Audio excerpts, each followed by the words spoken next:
नमस्कार प्यारे भाई और बहनों। हम हैं पूर्व जन्म की कहानियों के कथावाचक, past life regression expert, life and leadership coach Hitesh छापा। प्यारे दोस्तों, हमारा आज का जो वीडियो है ये हमने एक रिसेंटली पास्ट लाइफ रिग्रेशन का केस स्टडी सभी भाई बहनों के साथ शेयर किया था हमारे चैनल पे। उसके ऊपर बेस्ड है। उसके ऊपर बहुत ही गहरा, बहुत ही अच्छा प्रश्न एक हमारे चैनल के दर्शक ने पूछा है। और उस प्रश्न का उत्तर जो है ना, ये जो कर्मों की जो गुह्य गति है उसको समझने में बहुत बहुत हेल्प करने वाला है। हम ऐसा समझते हैं कि इसके अगर हम गहराई के अंदर उतर गए ना, तो आपने अपने जीवन के अंदर कितने ही बुरे कर्म क्यों ना किए हों, कितना ही निचले स्तर तक आपकी आत्मा क्यों ना चली गई हो, उस गहरे गड्ढे के अंदर से, उस गर्त के अंदर से आपको निकलने में बहुत बहुत सहायता मिलने वाली है। और आज आपका जीवन कैसा ही क्यों ना आपको लगता हो कि यार इतने निचले स्तर पे चला गया है। बहुत बार क्या होता है, उम्मीद हमारे जीवन से चली जाती है। हमें लगता है कि यार कुछ बेटर नहीं हो सकता, कुछ अच्छा नहीं हो सकता हमारे जीवन के अंदर। तो हम समझते हैं कि आज के वीडियो का जो मैसेज है, अगर इसको हम अपने दिल के अंदर, अपने मन की गहराई के अंदर उतार लेंगे, तो कितने ही गहरे गड्ढे के अंदर हमारा जीवन क्यों ना गिर गया हो, कितनी ही हम नीचे धँस क्यों ना गए हों अपनी परेशानियों के अंदर, उनमें से बाहर निकलने में हम सभी को बहुत-बहुत सहयोग मिलेगा। और न केवल इस गड्ढे से, इस गर्त से हम लोग बाहर निकलेंगे, लेकिन कुछ बहुत महान, कुछ बहुत विशेष करने की हम सभी के अंदर शक्ति है। हमारे अंदर वो शक्ति है कि हम जिस जगत के अंदर आए हैं, जिस दुनिया के अंदर आए हैं, जैसी हमें ये दुनिया मिली थी, हमारे जाने से पहले हम इसको उससे बेहतर छोड़ कर के जा पाएँ। ऐसा कुछ चेंज, ऐसा कुछ शुभ कार्य, ऐसी सेवा हम पृथ्वी पर हम करके जा सकते हैं। तो हम ऐसा समझते हैं कि हमारा आज का ये जो वीडियो है, उससे ये शक्ति हमारे सभी भाई-बहनों तक, सभी भाई-बहनों को मिलेगी, हमारे दर्शकों को मिलेगी। इसी शुभ इच्छा के साथ आज का जो वीडियो है बना रहे। तो दोस्तों, रिसेंटली वीडियो हमने बनाया था सेल्यूकस निकेटर के बारे में। ये पास्ट लाइफ रिग्रेशन की स्टोरी थी। और उसका जो लिंक है स्टोरी का, ये वीडियो के अंत में वो स्टोरी फ्लैश होगी। अगर किसी ने नहीं देखी तो स्टोरी को आप पूरा देख सकते हो। तो बेसिकली ये एक हमारे प्यारे भाई हैं, उन्होंने पास्ट लाइफ रिग्रेशन कराया था। क्यों? क्योंकि बहुत ज्यादा बचपन से बुली होते आ रहे हैं। बहुत सारे लोगों ने उनको कन्विंस कर दिया है कि तुम्हारे अंदर कोई बीमारी है। उसको कन्विंस ये कर रहे हैं कि तू पुरुष तो है ही नहीं, तू तो एक महिला है, पुरुष के शरीर में महिला है।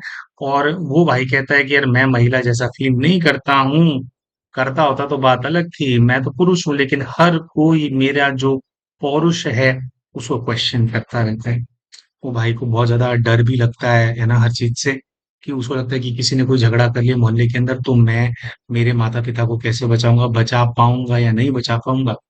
तो उनके पूर्व के जीवन की यात्रा थी, क्विक रिकैप कर रहे हैं। एक जीवन उनको दिखाई दिया था कि उसके अंदर अरब लोग जो हैं बहुत इन्वेड करते हैं, वो कोई क्रिश्चियन देश के हैं और अरब्स का बहुत इन्वेजन होता है वहां पे, जिसकी वजह से पूरा जीवन भर वो छुपते छुपाते रहते हैं और डर डर के जीते रहते हैं। हर जगह पर जो अरब्स हैं वो कब्जा करते चले जा रहे हैं उनके देश पे। और फिर जो है अल्टीमेटली जो है फिर उनको मार ही देते हैं। और वो जो किरदार उनको मारते हैं वगैरह, वो आज भी इनके जीवन के अंदर इनको डराने वाले जो लोग हैं, वही अरब्स ने दोबारा से ऐसे भारत में जन्म ले रखा है। इसी और फिर इसके अंदर ही जब और पीछे जाया जाता है तो ऐसा दिखाई देता है कि ये जो भाई आज इतना घबरा करके बात कर रहा है ना, इतना ज्यादा डर दिखा रहा है, मुझे ये मार देगा, वो मार देगा। वो पूर्व का एक बहुत ही क्रूर शासक सेल्यूकस निकेटर रहा है। सेल्यूकस निकेटर अलेक्जेंडर का सबसे ज्यादा विश्वसनीय जनरल्स में से एक। वैसे तो अलेक्जेंडर के कई सारे जनरल्स थे, लेकिन बिल्कुल जो लास्ट की बैटल्स हुई हैं उसके अंदर जब अलेक्जेंडर हल्का पड़ रहा था, तो उसने विशेषकर सेल्यूकस निकेटर को अपने देश मैसेडोनिया से बुलाया था कि भाई सेना लेकर के आएगा, मेरे को तेरी जरूरत है। और लास्ट की बैटल्स जो है इन लोगों ने साथ में मिलकर के लड़ी थी। ठीक है। तो अच्छा, फिर अलेक्जेंडर की डेथ हो जाने के बाद जो अलेक्जेंडर का इतना बड़ा एम्पायर उसने खड़ा किया था, वो कई टुकड़ों में बट गया था। और उन टुकड़ों में से सबसे बड़ा जो टुकड़ा मिला था वो सेल्यूकस निकेटर को मिला था।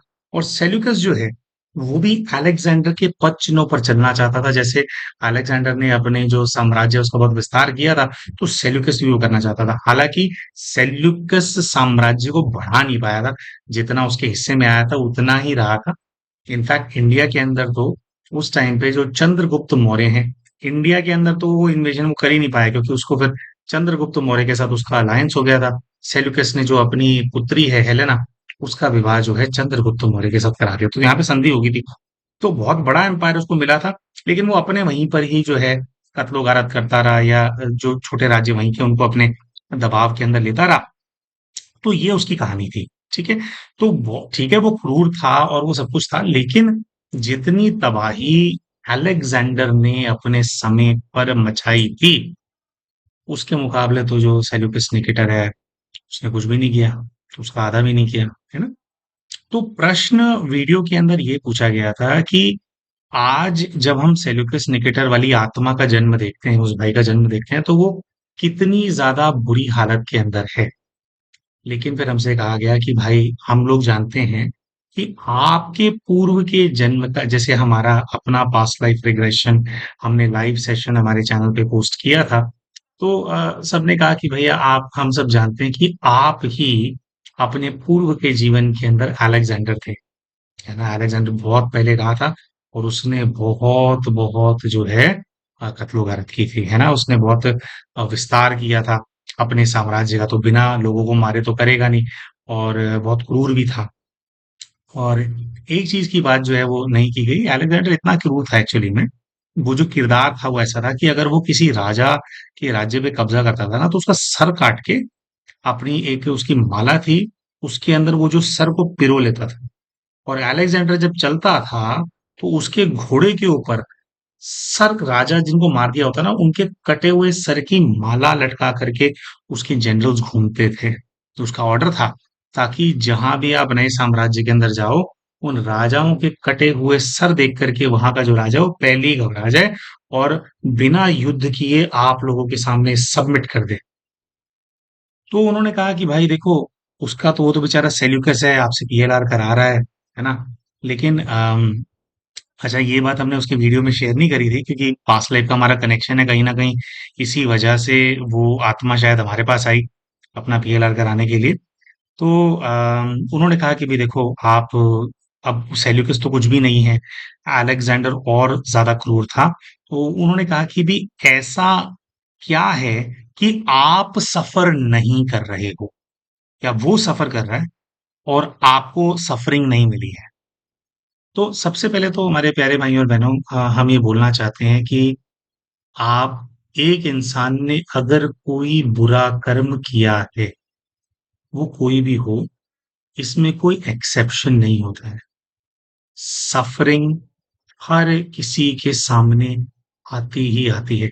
आपने दुख दिया है, तो दुख आपको मिलेगा। आपने दूसरों को दुख भोगने पे मजबूर किया, कोई भी आपके पास कारण हो सकता है, कई बार क्या हमारे पास लेजिटिमेट कारण भी होता है कि भी ये करना ही था। लेकिन अगर आपकी वजह से प्रकृति को, जीव जंतुओं को, तत्वों को, जो प्रकृति का हिस्सा हो गए, दूसरी मनुष्य आत्माओं को अगर दुख पहुंचा है, तो जिस प्रकार का दुख आपने सामने वाली प्रकृति की किसी भी फॉर्म को आपने दिया है, वो दुख घूम फिर करके आपके पास जरूर जरूर आता है। इस पूरे विश्व के अंदर एक भी आत्मा ऐसी नहीं होगी जो कि इससे अछूती हो।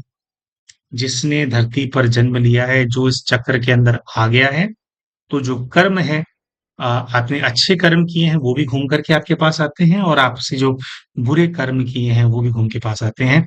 तो पहली बात तो ऐसा नहीं है कि हमने हमारे जीवन के अंदर सफर नहीं किया है, अनेकों अनेक जन्म बहुत सारी सफरिंग झेली हैं। और हमारे को तो जैसे हमारे पूर्व के जन्म की, अब ये जो सेल्यूकस निकेटर वाला भाई था, इसका तो एक दो जन्म ही पता लगे, लेकिन हमारे को तो हमारे बहुत सारे, कम से कम 10 से 15 जो जन्म है पूरे विस्तार में हमारे को पता है ना? हमारी यात्रा के अंदर जो भोलेनाथ हैं, उन्होंने हमारी ये जो आध्यात्मिक यात्रा हमारी शुरू कराई, उसके अंदर जन्म ही तो दिखाने शुरू किए थे। तो बहुत एक लंबी यात्रा, हजारों वर्षों पुरानी यात्राएं जो है हमारे को अपनी पता है। तो पहले तो हम ये स्टेटमेंट बोल रहे हैं कि कोई भी ऐसी सोल नहीं होती है जिससे पाप ना हुआ हो। हम सबसे पाप होता है, किसी से बड़ा, किसी से छोटा। किसी से अपराध ना हुआ, ऐसा भी नहीं होता। कुछ लोग क्षमा योग्य अपराध होते हैं, बहुत लोगों के अक्षम्य अपराध भी होते हैं, है ना? तो हर कोई पाप, कोई भी ऐसा नहीं है जो पाप से अछूता है, और पाप हो गया तो उसका परिणाम आपके पास नहीं आएगा, ऐसा नहीं होता है।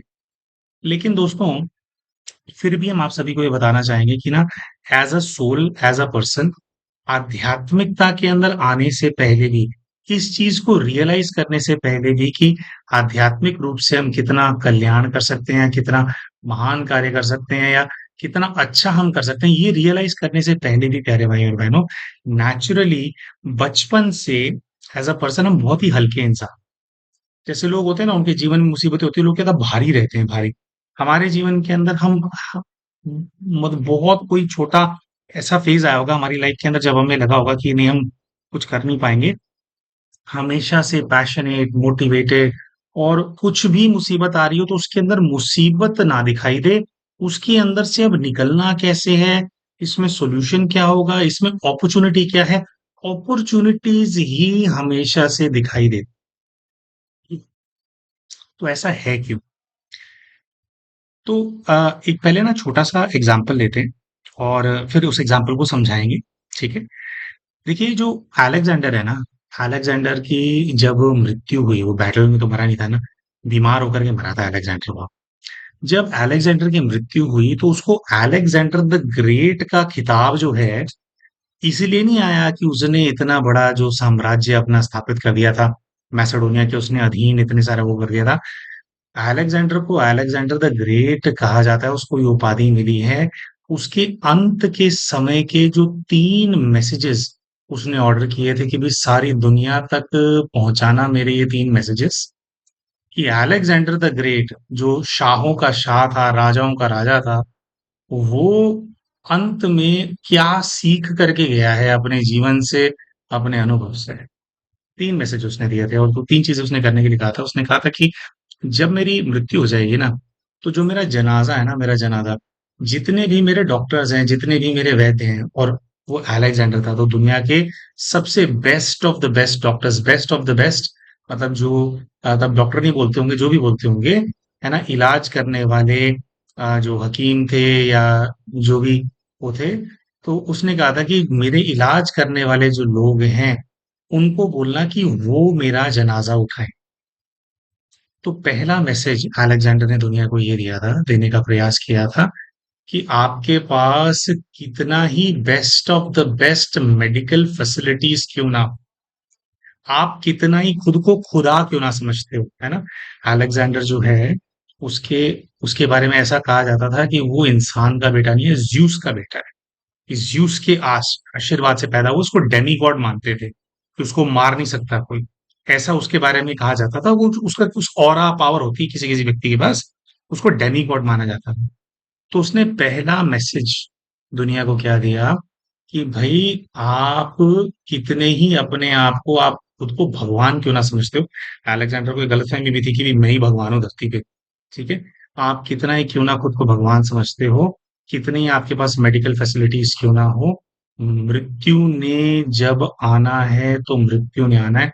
कोई आपकी मेडिकल फैसिलिटी, कोई आपका डॉक्टर, कोई आपकी समृद्धि, कोई आपकी शक्ति मृत्यु को नहीं रोक पाएगी। मतलब समय प्रमाण उसकी मृत्यु आई थी, काल ने तो नहीं खाया था उसको, लेकिन बीमार होके गया था। लेकिन मृत्यु को कोई नहीं रोक सकता, मृत्यु आनी आनी है, पहला ये अटल सत्य है, इसका मैसेज देकर के गया। दूसरा उसने मैसेज दिया था कि जितनी भी मैंने धन दौलत को अक्वायर किया है ना, ये सोना, हीरे, चांदी, जिस रास्ते से मेरा जनाजा निकले, वहां पर मेरी ना वेल्थ कदमों में बिछा देना। क्यों कदमों में बिछा देना? क्योंकि दूसरा मैसेज ये था कि मैंने अपनी पूरा जीवन लगा दिया ये सब चमकीले पत्थर, ये चमकीले सब एकत्रित करने पे, लेकिन जब मेरी मौत आई तो इनमें से कोई भी मेरे ये किसी काम के नहीं रहे। जैसे एक दूसरा पत्थर होता है ना, जिसमें चमक नहीं होती, रेगुलर पत्थर होता है, इनकी कीमत उन पत्थरों के समान ही है जब आपकी मृत्यु हो जाती है। मतलब ये जिसके पीछे हम भागते रहते हैं, ये कौड़ियां बन जाती हैं, कौड़ियां हैं, किसी काम की नहीं है ये। और तीसरा मैसेज उसने जो दिया था वो ये था कि जब मेरा जनाजा निकले तो मेरा जो कॉफिन है ना उससे मेरे दोनों हाथों को ना बाहर लटका देना, और मैं चाहूंगा कि सब लोग जो मेरा कॉफिन है उससे बाहर लटके हुए हाथों को देख करके रियलाइज करें कि हम खाली हाथ इस दुनिया के अंदर आते हैं। कितना ही हम कुछ क्यों ना बटोर लें, कितने ही बड़े शाह क्यों ना बन जाएं, कितने ही बड़े सम्राट क्यों ना बन जाएं, जब इस दुनिया से जाने की बारी आती है ना, जब इस शरीर को आत्मा छोड़ देती है, तो हाथ इसके खाली होते हैं। जो यहाँ का है सब यहीं रह जाता है। जितना मर्जी इकट्ठा कर लो, अपने साथ नहीं लेकर के जा सकते। तो ये 3 मैसेज अलेक्जेंडर ने अपने पूरे जीवन भर जो भी बुरा काम किया उसने, जो भी अपने वो किया, लेकिन उसके बाद उसने रियलाइज़ किया कि जो उसने किया वो गलत किया, और जो उसने किया वो सब व्यर्थ था। अपने जीवन को वो सुख से जी सकता था, अपने परिवार के साथ, है ना, प्रेम से जी सकता था, शांति लाने के प्रति भी बहुत कुछ कर सकता था, लेकिन वो छोड़ कर के उसने 1 डेकेड से ज़्यादा जो है जंग करी, राज्य को जीता, राज्य को तहस-नहस किया और खौफ फैलाया, तो वो किसी काम का नहीं था। तो ये 3 मैसेजेस उसने दिए पूरी दुनिया के लिए। तो अब यहाँ पर हम क्या कहना चाह रहे हैं, जो 3 मैसेजेस इतने महान मैसेजेस बोल कर के हम बोल रहे हैं जिसने अलेक्जेंडर को अलेक्जेंडर द ग्रेट बनाया, क्या ये 3 मैसेजेस दे देने से अलेक्जेंडर के पाप मिट गए थे? पाप खत्म हो गया उसका? नहीं। लेकिन ये 3 मैसेजेस जो वो मरते टाइम दे करके गया, ये दिखाता क्या है? दिखाता है रिपेंटेंस, पछतावा। जब इंसान रिपेंट करता है, अपने अंतर मन की गहराई में उतरता है और डीपली रियलाइज करता है कि यार मैंने जो किया ना सब बेकार था, बहुत बड़ी भूल हो गई है मुझसे, है ना? तो ये जो अच्छा, और जब मृत्यु के समय जो आपका भाव होता है, जब भी आप मृत्यु हो रही होती है व्यक्ति की, उस समय पर जो आपका गहरा भाव होगा, तो जब आत्मा आपके शरीर से छूटेगी, जब निकलेगी, तो उस आत्मा की अवस्था क्या होगी? एक तो भाव उसको बहुत ज्यादा इन्फ्लुएंस करता है, और फिर वो आत्मा अपने लिए आगे किस प्रकार का रोल चुनेगी, किस प्रकार का जीवन चुनेगी, वो भी बहुत ज्यादा मैटर करता है इस चीज के ऊपर कि मृत्यु के समय व्यक्ति का भाव क्या है। ठीक है? इससे पाप नहीं मिट जाता, जो पाप हो गया वो तो भुगतना पड़ेगा, लेकिन आगे की जो यात्रा है उसमें बड़ा फर्क पड़ जाता है। ठीक है? तो दो, या मुख्यतः हम कहेंगे दोस्तों 3 तरह के मुख्य आत्माएं होती हैं जो गलतियां हो जाती हैं, उसके ऊपर आत्माओं के 3 प्रकार के पर्सपेक्टिव होते हैं, और ये तीनों जो पर्सपेक्टिव है यही डिफाइन करते हैं कि आपके पास कितना कष्ट आएगा और कितना नहीं आएगा। तो ये 3 चीजें हमारे को बहुत इंपॉर्टेंट समझनी है। जिसने ये समझ लिया उसके आगे का जो जीवन है वो सुखद होना ही होना है मेरे प्यारे भाई, वो भी हल्का रहेगा ही रहेगा, है। तो पहले प्रकार की आत्माएं होती हैं, मतलब जो सबसे ज्यादा जो कॉमन होता है, वो ये अवॉइडेंस वाली आत्माएं होती हैं, अवॉइड करने वाली, जो रियलाइज नहीं करती, जो जैसा बस जीवन मिल गया वो किस्मत के भरोसे चलती रहती, जो किया वो किया, ठीक है, आगे जो मिलेगा अपने आप। तो अवॉइड वाली इस तरह की आत्माएं कैसी होती हैं दोस्तों कि ना, उनसे जो गलती हुई है ना, वो हर जीवन के अंदर ये चूज करती हैं एज अ सोल, वो चूज करती हैं कि कैसे वो ज्यादा से ज्यादा कष्ट को अवॉइड कर सकते हैं। कुछ ऐसा हो सकता है कि जो मैंने किया है बस मेरे को ना झेलना पड़े, वो डिले हो जाए, वो डिले हो जाए, वो डिले हो जाए। तो जो आत्माएं अवॉइड करती रहती हैं, और ये अवॉइड किया जा सकता है, जो आत्मा, हर आत्मा के पास ना अपना अपना भाग्य होता है जो परमात्मा से उनको मिलता है। तो अपने भाग्य की एनर्जी का इस्तेमाल करके अपने ऊपर आने वाले भार को मिटाया तो नहीं जा सकता, लेकिन डिले किया जा सकता है। तो ऐसी आत्मा क्या करती है, अपने कई जन्मों तक उसको डिले करती रहती है, डिले करती रहती है, डिले करती रहती है। इससे क्या होता है कि जो भार होता है ना वो बहुत ज्यादा अक्यूमुलेट होता है। फिर जिस जिस जन्म के अंदर उनको झेलना पड़ता है, तो उसके अंदर ये आत्माएं बिल्कुल कमजोर पड़ जाती हैं।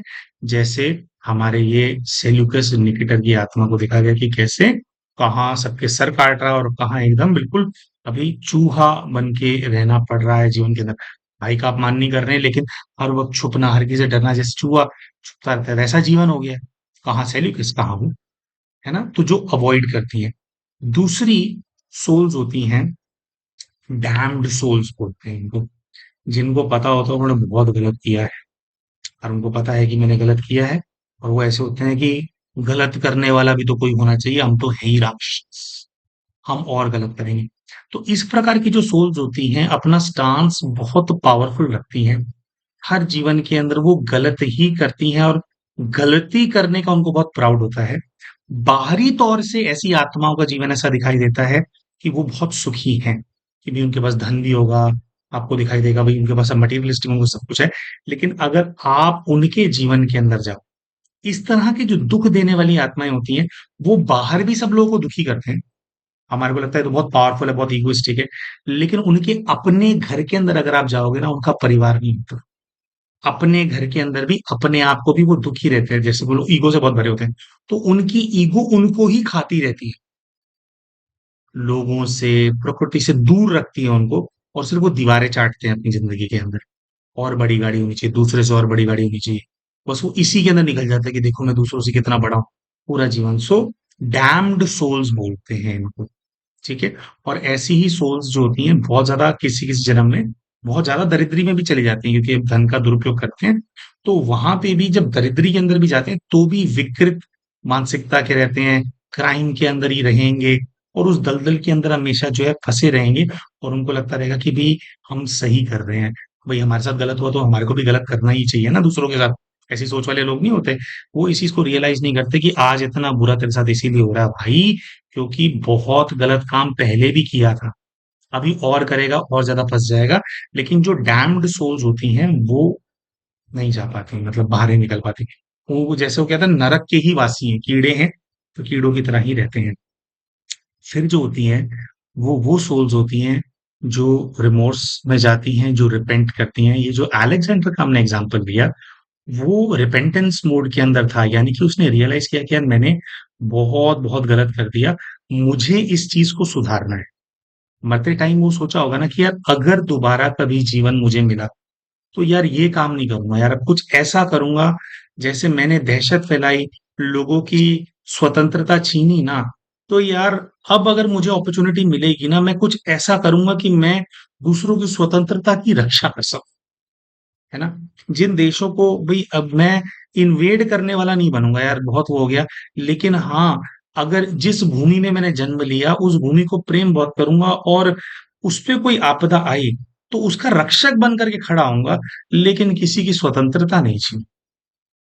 तो इससे क्या होता है? अच्छा, ये वाली सोच रखने से भी मेरे प्यारे भाई और बहनों होता क्या है, आपने पहले जिनको दुःख दिया, वो दुःख सबसाइड नहीं हो जाता। है ना? उसका रिजल्ट फिर भी आपके सामने आएगा, लेकिन अब जो आप रोल प्ले करोगे, क्योंकि आप विलिंग हो, आप डिले नहीं करना चाहते कर्मा रेज़ोल्यूशन को, आप सामने से फेस करना चाहते हो कि आपका एटीट्यूड ये है कि हाँ, मैंने गलत किया है, तो ठीक है, मैं उसको फेस भी करूँगा और मैं करेक्ट करूँगा, अब कुछ भी हो जाए, अब मैं सही काम ही करूँगा।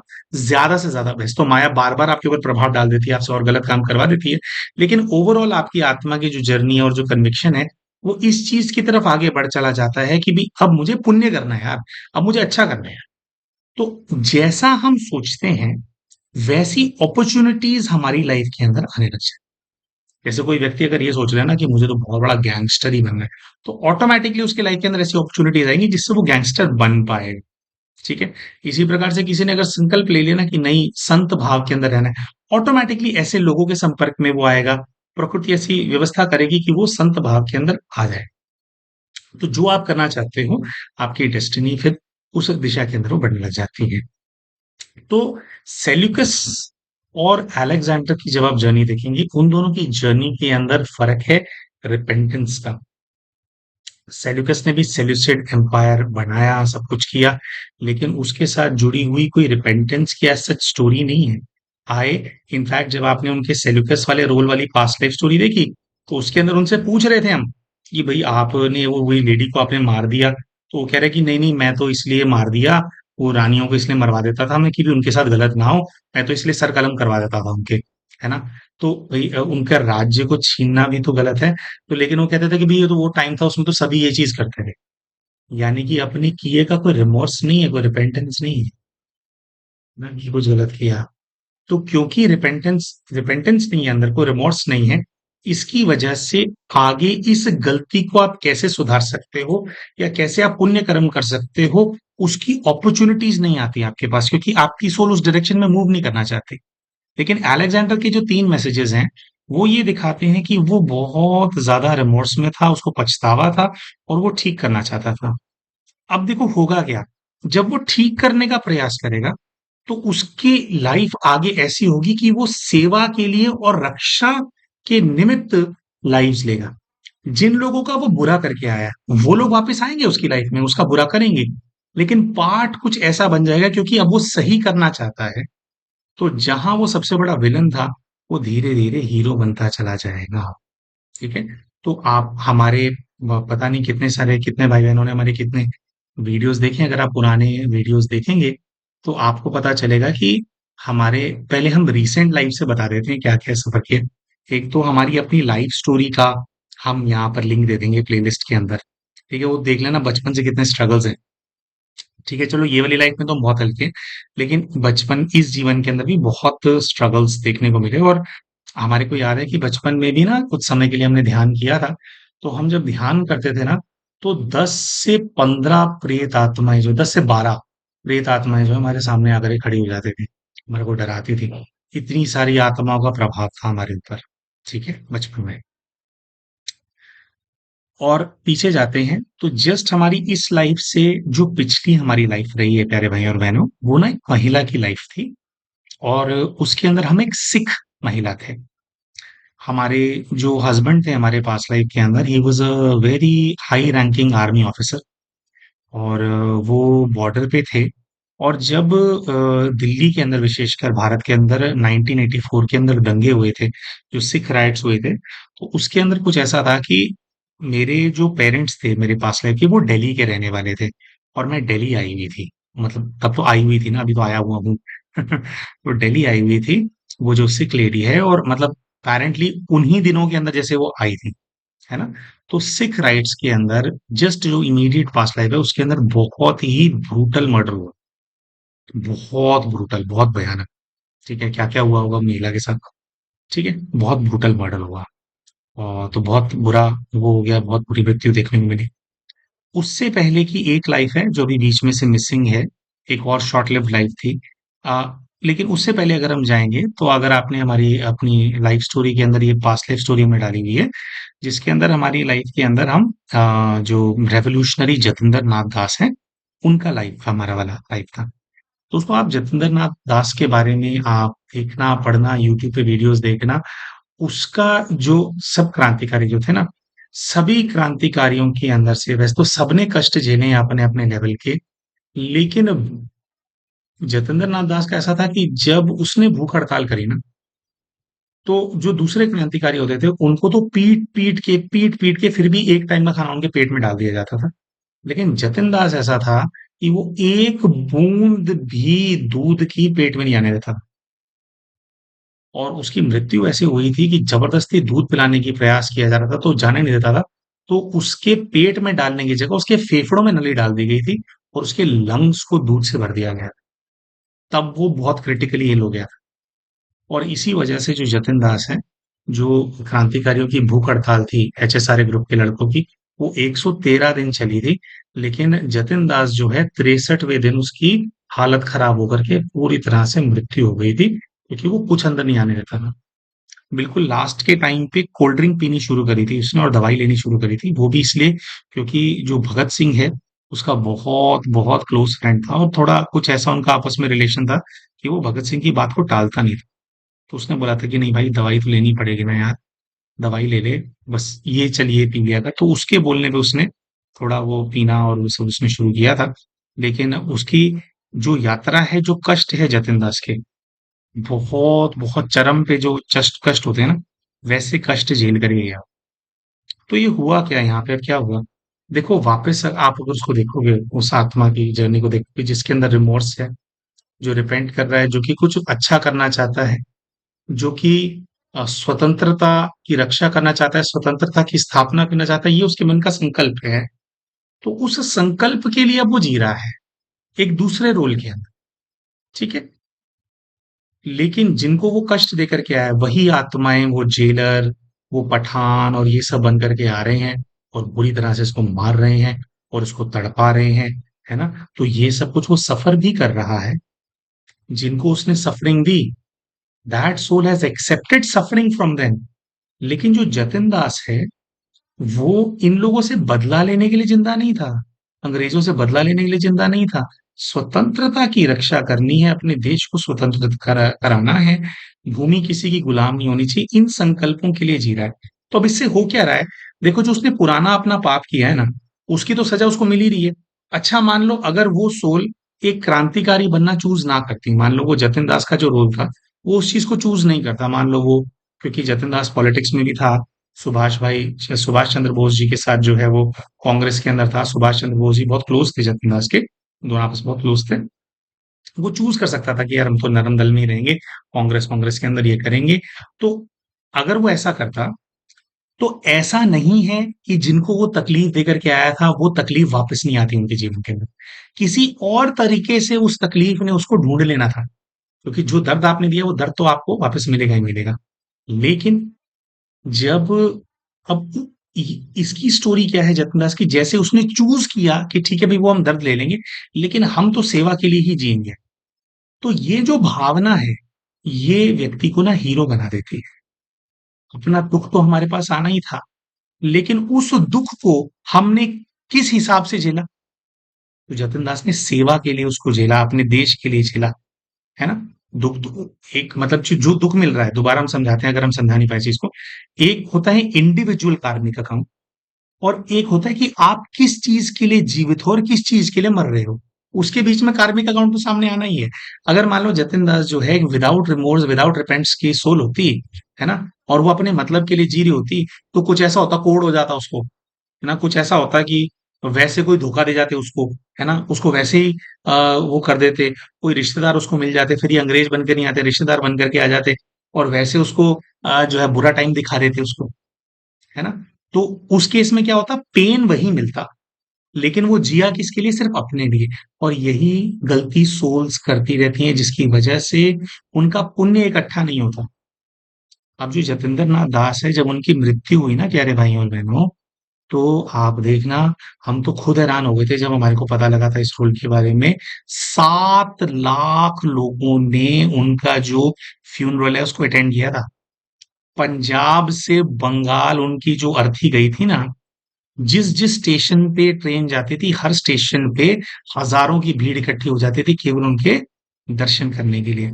और जतिंदर नाथ दास की मृत्यु से अंग्रेजी सरकार इतनी ज्यादा घबरा गई थी, इतने ज्यादा हिल गए थे वो लोग, कि उन्होंने कर लिया था कि इस ग्रुप का अगर कोई भी और लड़का मरता है, या जैसे फांसी भी होती है, भैया इनकी इनकी बॉडीज नहीं देनी इनके घर वालों को। ये तो पहला लड़का मरा है अभी, तो 7 लाख लोग आ गए। अगर भगत सिंह की, सुखदेव की, राजगुरु की बॉडी दे देते ना ये फांसी चढ़ा करके, तो उनको तो खौफ था कि 25-30 लाख लोग जो है सड़कों पे उतर आएंगे, ये तो एक दिन में हमारा जो हमारी सरकार है, हमारा जो राज्य है उसका नाश मार देंगे। इसीलिए हमें दुख भी है इस चीज का, लेकिन हमारी तो मृत्यु पहले ही हो चुकी थी, तो हम तो उसको कंट्रोल कर नहीं सकते थे। इसीलिए जो है, जो भगत है, सुखदेव है, राजगुरु है, उनको फांसी देने के बाद चुपके से उनकी जो लाश है उनको जला के काट के नदी में फेंक दिया, है ना, कि और बहुत बड़ा बवाल हो जाना था। तो आप देखो कि गलत काम करके पूर्व के जीवन में आए थे, है ना, गलत काम तो किया था, वो तो सामने आना था। लेकिन क्योंकि संकल्प है कि नहीं अब मैं ठीक करूंगा, क्योंकि संकल्प है कि नहीं यार, अब आजादी की रक्षा करूंगा, है ना, लोगों की स्वतंत्रता के लिए जीऊंगा, जिस देश को मैंने बर्बाद करने की कोशिश करी उसी की रक्षा करूंगा, है ना, ये भगवान की भूमि है उसकी सेवा करूंगा, जब ये वाले संकल्प जुड़ गए, तो वो क्या कर दिया उसने, डेस्टिनी को बदल दिया। अब 7 लाख लोग जिसके फ्यूनरल में आ रहे हैं, आप सोचो उसको दुआएं कितनी मिली। तो वो दुआएं आत्मा को हल्का कर देती हैं, हैं? तो इससे दोबारा हम बोलते हैं, पाप फिर भी सामने आएगा, हमारे इस जीवन में भी कितने कष्ट थे, पाप फिर भी सामने आएगा हमारे, लेकिन उस पाप को जो झेलने की पावर है ना, वो बहुत ज्यादा है। क्योंकि हमारे साथ ना, ये जितनों की जो सेवा करने का मौका, अगर हमारे अंदर रिवॉर्स था, वो रिपेंटेंस था हमारे अंदर।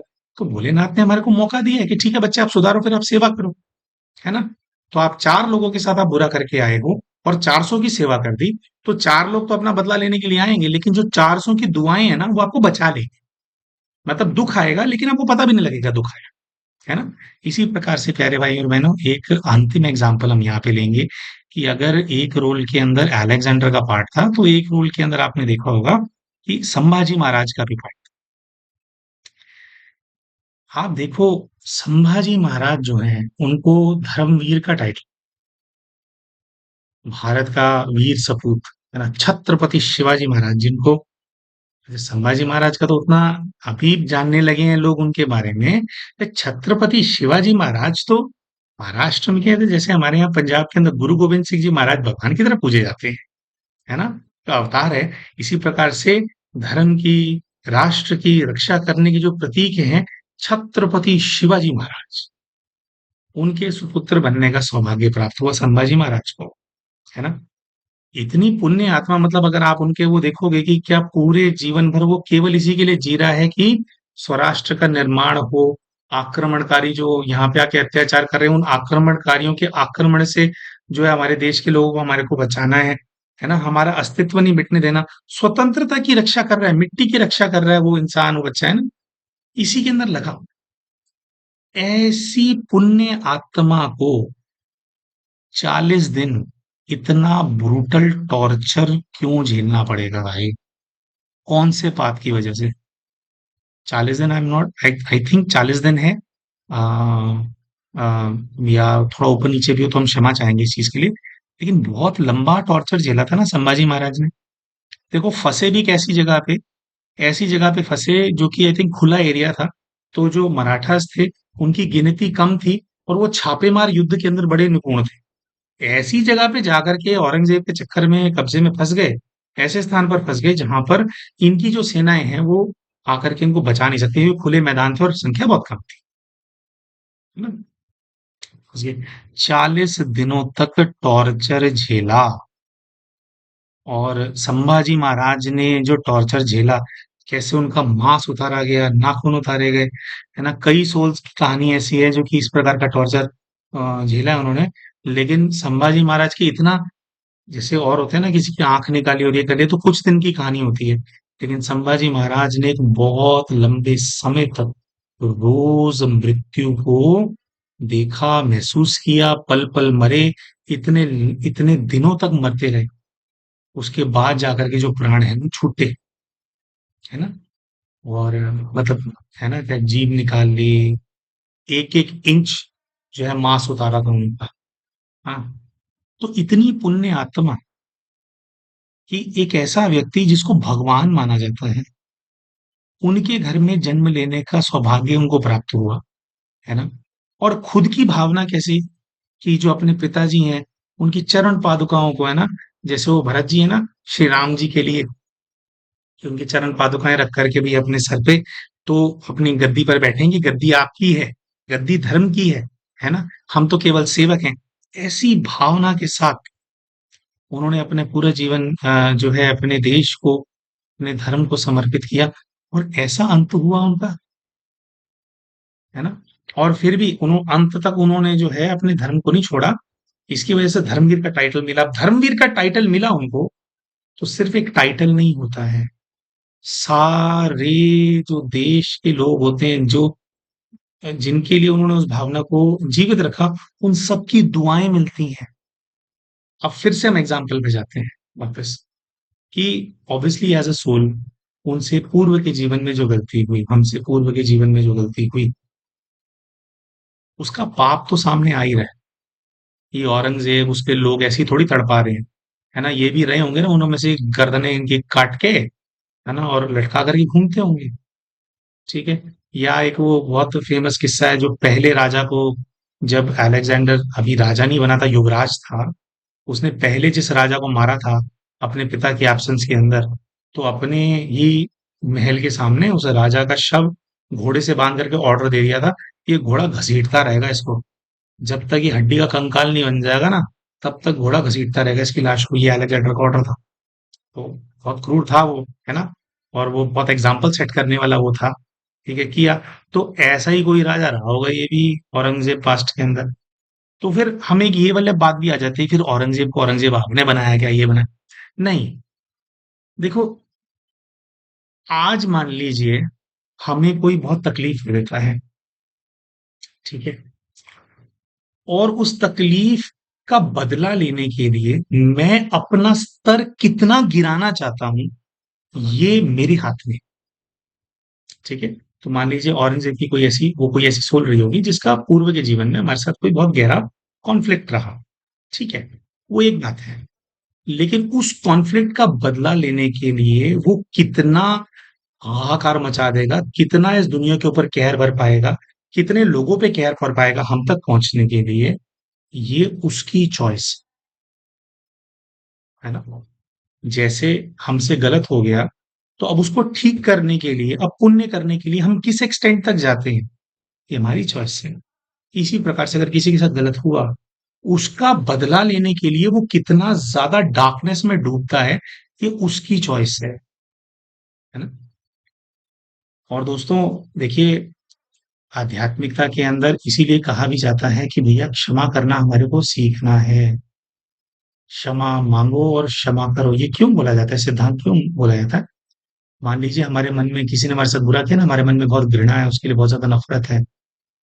तो वो घृणा, वो नफरत जो है, पहले वो मुझे जलाएगी, पहले वो मुझे मानव से दानव बनाएगी, और जितनी ज्यादा है उसके हिसाब से उतना बड़ा दानव बनूंगा ना। और फिर हो सकता है मैं सामने वाले को जलाऊं, फिर मैं अपना कहर उस तक पहुंचाऊं। और जब मैं बड़ा दानव बन जाऊंगा, तो जब मैं चलूंगा, तो अपने जो अल्टीमेटली जिसको मुझे दुख देना है, वहां तक तो मैं पहुंचूंगा, लेकिन उससे पहले अनगिनत लोगों को, क्यों बहुत बड़ा राक्षस बन गया ना, अनगिनत लोगों को कुचलते हुए चले जाऊंगा और चक्कर में फंसता चला जाऊंगा। वहीं अगर मैं ये सीख लूं कि यार हुआ, I have to learn to let go, अगर मैंने लेट गो कर लिया, तो जो डार्कनेस है, जो क्रोध है, जो अहंकार है, वो मुझे कंज्यूम नहीं करेगा। और सामने वाले ने जो दुख दिया था, चाहे हमें, देखो, जब वो आपको दुख देते हैं, सिर्फ आपको दुख नहीं देते, आसपास की प्रकृति को भी खराब करते हैं, ठीक है, जीव जंतु को भी दुख देते हैं, बहुत चीजों को दुख देते हैं, स्थान को दुख देते हैं। तो अगर मैं अपने आप को इस साइकिल से बाहर भी निकालूंगा ना कि यार ठीक है, मुझे नहीं पड़ना इस चक्कर के अंदर, क्योंकि आज उसने किया, फिर मैं करूंगा, फिर वो होगा, ये बढ़ता ही चला जाएगा। हम अपने आप को अगर उस साइकिल से अलग कर लेंगे, तो हमें ऐसा विश नहीं करना, लेकिन जो रियलाइज नहीं करती जो सोल, वो तो उसको चक्कर के अंदर फंसी रहती है।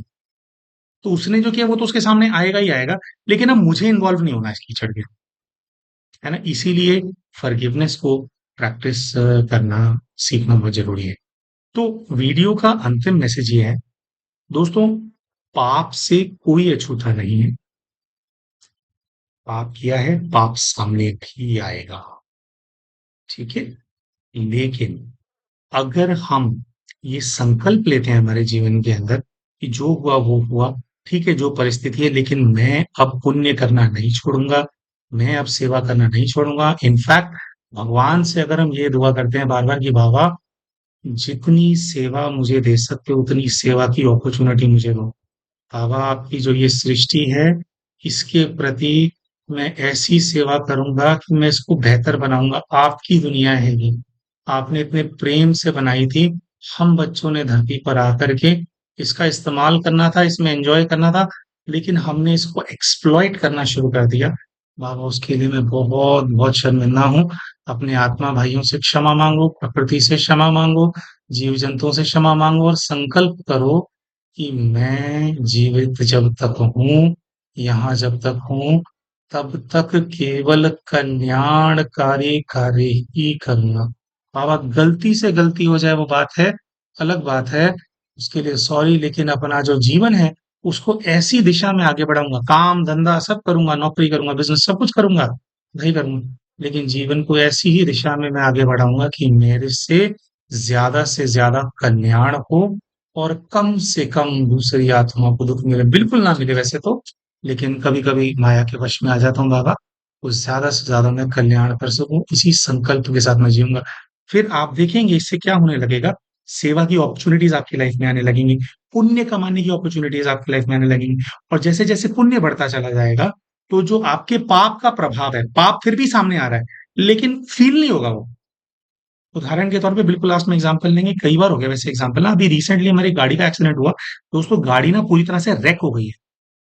लेकिन बाबा की याद थी और वो हुआ, और बाबा पे जैसे निश्चय था, तो जैसे बाबा ने ना गोद में उठा लिया था सभी लोगों को वो गाड़ी में। गाड़ी wreck हो गई, भाई नो, चाहे इंश्योरेंस भी हो, 10 साल पुरानी गाड़ी है, इंश्योरेंस भी हो, फिर भी आपको पता है कि अपनी जेब से 50% खर्चा तो होता ही है। लेकिन रियलाइज़ ही नहीं हुआ कि यार खर्चा होगा, और मतलब ऐसा फ़ील ही नहीं हुआ, बस ये हुआ कि अरे सब सही है, अच्छा ठीक है, चल यार दूसरी गाड़ी आनी होगी या कुछ और होना होगा, कोई बात नहीं, यहाँ पे इस इलाके में कुछ सेवा करनी होगी, इसलिए बाबा ने रुकवा दिया यहाँ पे, बस ये भाव आया उसमें। तो कितनी बड़ी आपदा आई हमारी। चोट भी लगी थी, एक हमारे को हेयरलाइन फ्रैक्चर भी इधर, हेयरलाइन फ्रैक्चर भी हुआ था हमारे अभी रिब के अंदर, 2 दिन पहले उसका दर्द ठीक हुआ है ना? लेकिन उसका रियलाइज़ ही नहीं हो रहा। एक रेगुलर इंसान जो है वो तो स्ट्रेस में आ जाता है। अरे लग गई है, गाड़ी को लग गई है, मेरे को लग गई, पैर में इतनी चोट लग गई थी, अभी जाकर के कल उसके पूरा चोट सूखी है। कल हमने रियलाइज़ किया कि अब पपड़ी आ गई उसपे, है ना? तो पाप कोई सामने आया अपना, कोई कॉन्फ्लिक्टिंग कुछ सामने आया अपना, है ना? उसपे भी अलग से वीडियो बनाई थी, कुछ सामने आया, लेकिन जो पुण्य इकट्ठा किया, जो सेवा कर रहे हैं प्रकृति की, उसकी वजह से रक्षा होगी। तो पाप सामने आता है, लेकिन फिर भी मतलब आया भी, इसको बोलते हैं कि सूली से कांटा हो जाती है परिस्थिति। तो इसीलिए मेरे प्यारे भाई और बहनों, आज कितनी ही बुरी परिस्थिति क्यों ना हो, आपको कितना ही आपको लग रहा है डाउन प्रोडन है, ठीक है, लेकिन संकल्प करो कि पुण्य करना है, सेवा करना है, करोगे तो वही पुण्य आपको बाहर निकाल लेगा। और बिल्कुल अंत में ये बात भी बोलेंगे कि देखो, अभी तो संगम युग चल रहा है। पहले ना भोगना पे भोगना आएगी, इसके कॉन्सेप्ट के हिसाब से कर्म चल रहा होता है। लेकिन संगम युग के शिव स्वयं धरा पे आकर के हमारे को सिखाते हैं कि बच्चे, ये भोग कर नहीं, अब योग के माध्यम से भी तुम अपने कार्मिक अकाउंट सेटल कर सकते हो। इनफैक्ट जल्दी सेटल कर सकते हो, कई जन्मों के कार्मिक अकाउंट जल्दी सेटल कर सकते हो ना। इसीलिए तो आप देखो, बचपन से हम इतना स्ट्रगल कर रहे थे, लेकिन जब से 3-4 वर्षों 4 वर्षों से प्रॉपरली बाबा के ज्ञान के अंदर आए हैं, तो फिर स्टेडी ग्रोथ हो रही है लाइफ के अंदर। क्यों? बाबा राजयोग में सिखाते हैं कि जिसका हमने नुकसान किया, या तो वो हमारा नुकसान करेगा आकर, या फिर तुम मुझसे शक्ति लेकर के, तुमने किसी से सुख छीन लिया था, उसको दुख दिया था, उसको सुख की एनर्जी देते रहो, देते रहो, देते रहो। तो जितना तुमने उसका नुकसान किया था, उससे कई गुना ज्यादा तुम उस आत्मा का फायदा करा दो, मुझसे पावर लेकर के उसको दे दो। तो हमने किसी का नुकसान किया था, लेकिन हमने उसकी जरूरत से ज्यादा भरपाई कर दी। अब वो आत्मा तुम्हारे पास आकर के तुम्हारा नुकसान करेगी नहीं, क्योंकि तुमने हिसाब किताब क्लियर। तो बाबा संगम युग पे आकर के हिसाब किताब जल्दी हम कैसे क्लियर करें, ये सिखाते हैं। अब उसमें भी टाइम लग जाता है, कई बच्चे करते हैं, कहते हैं नहीं ठीक हो रहा, नहीं ठीक हो रहा। क्या है कि पाप तो कर रखे हैं इकट्ठे हमने, पता नहीं 15-20 जन्मों के, 50-60 जन्मों के इकट्ठे कर रखे हैं। उनमें से कुछ हर जन्म का इकट्ठा हो रखा है, कईयों के बहुत ज्यादा पाइलाप हो रखे हैं। और हम राजयोग के माध्यम से भी जब उनको सॉल्व करते हैं, तो इतने जन्मों के पाप, है ना? अभी हमने शुरू ही किया है, तो शुरू में हमारे को पेशेंस लूज़ नहीं करना, क्योंकि इतना ज़्यादा गंदगी है, उसको रिज़ॉल्व होने में टाइम लगता है। लेकिन दोस्तों, आप यकीन मानना, हमारे पर्सनल जीवन का हमारा अनुभव है, हम हमेशा से बहुत फायर थी हमारे अंदर, हमेशा से हम बहुत ज़्यादा मेहनत करने वाले बच्चे रहे हैं। लेकिन भाई ऐसे जाता था जीवन, फिर हमारा पाप हमारे को वापस नीचे ले आता। अपनी हिम्मत से फिर ऊपर उठते थे, फिर नीचे, ऐसे-ऐसे लाइन चलती थी, वो ऐसे हिस्ट्री में लाइन चलती है ना, है ना? ऐसे-ऐसे वो चलती थी।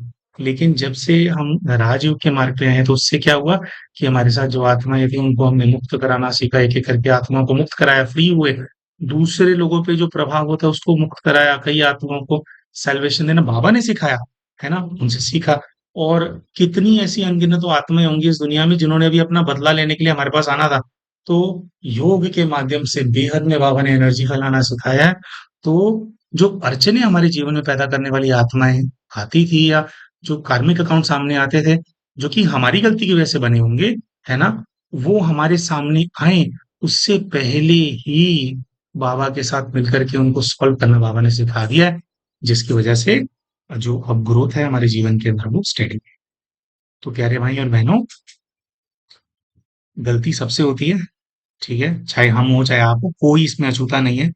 बस हम ऐसा समझते हैं कि हमारे को भोलेनाथ ने इस प्रकार का बनाया है कि अगर हमसे कोई गलती हुई और कुछ हुआ है ना, हम ना उससे शर्मसार होकर के जीवन नहीं जीते, है ना? बल्कि हम तो चाहते हैं कि भई लोग इसको एज़ एन एग्ज़ाम्पल देखें कि यार गलती हुई है, लेकिन उसमें से बाहर निकला जा सकता है ना। अब उसके अंदर डिप्रेशन, मान लीजिए कोई बुरा पार्ट हमने प्ले कर दिया, अब भाई पा टाइम मशीन तो है नहीं, जो पास्ट में जाकर के हम उसको बदल देंगे। बदला नहीं जा सकता जो हो सकता है।